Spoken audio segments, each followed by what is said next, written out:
Hello, my name is George Gabriel. I'm Mrs. Esposito's father.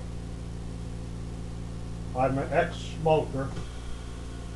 I smoked for over 40 years. As a result of smoking, one of the heavy contributory factors to my illness is that I smoked. So I'm making this little video so Deborah can show you girls about the hazards of smoking and why you should not smoke. I had lung cancer 2 times.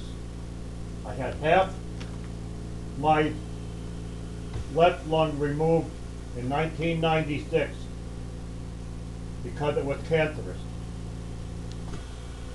I had half my right lung removed in 1999 also because it was cancer. I'm extremely lucky to be alive. I have emphysema, I have bronchitis, and I have asthma. The medical staff that treat me claims all my illnesses are related or caused by smoking. So I strongly urge any young people or older people that do smoke, if they can stop, if they have started already, to do the best you can to stop. You can stop, because I stopped. It's very hard to do. There's all kinds of treatments out there to help you stop, but if you're young, it's easy to stop. Just don't smoke anymore. That's all. See this hose in my hand? This is my limitations. I have to live on this machine right here. This machine is called an oxygen generator. It runs. I'm on this 24 hours a day, hooked to this hose. This is my limitations. This is all how far I can travel, which is far enough from my apartment. But if I want to go down to the garbage room to take my garbage out, because I live in senior housing, I have to put this tank on. This tank is an assistant to help me breathe. I have to carry this with me wherever I go. I'm going to disconnect myself from the generator so I can get close to the camera and show you what I have to do. All right? You have to excuse me for a minute. If I'm going to go out someplace, this tank, if I set it up full time, I'm limited to about 1 hour out of the house, because my oxygen will only last 1 hour.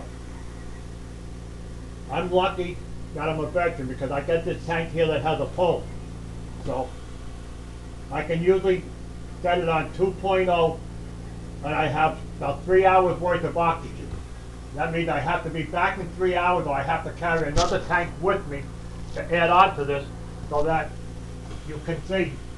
And I don't know whether you can see my face or not, but this is the rig I have to carry no matter where I go. I'm limited.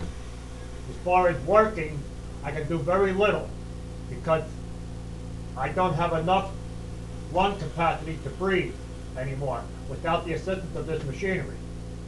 So I feel that if I can get one young person not to start smoking, or one young person that has started smoking, I've done a good thing for the world. That's about all I can say, is please don't smoke, or you're going to wind up like me. And this is not a good way to be. You can't go out with your friends, you can't go to parties, you can't dance because you can't breathe. You can't have a so-called good time. You're limited. And sometimes you get very weak, and as you can see, I'm starting to get winded now just talking to you, and I have oxygen on. I can't even walk and talk at the same time because I do not have enough breathing capacity left in my lungs between the emphysema and the parts of my lungs that have been removed. And that's about all I can really say. I'm not going to show you my scars because that means I have to get undressed. I don't think it's right for me to get undressed in front of you young girls. So please don't smoke. If you do smoke, stop. If your parents smoke, ask them to stop. Don't tell them to stop, because it's not right to tell your parents what to do. But I recommend they stop, suggest they stop, because their secondhand smoke is also hurting you. I know my secondhand smoke hurt a lot of people over the years, but I didn't realize it. When I started smoking, there was no warnings on cigarettes. Now there's warnings. Those warnings are on there for a reason, to stop you from smoking. That's about all I have to say. I made this short video because my daughter Deborah asked me to. So have a nice day and don't smoke.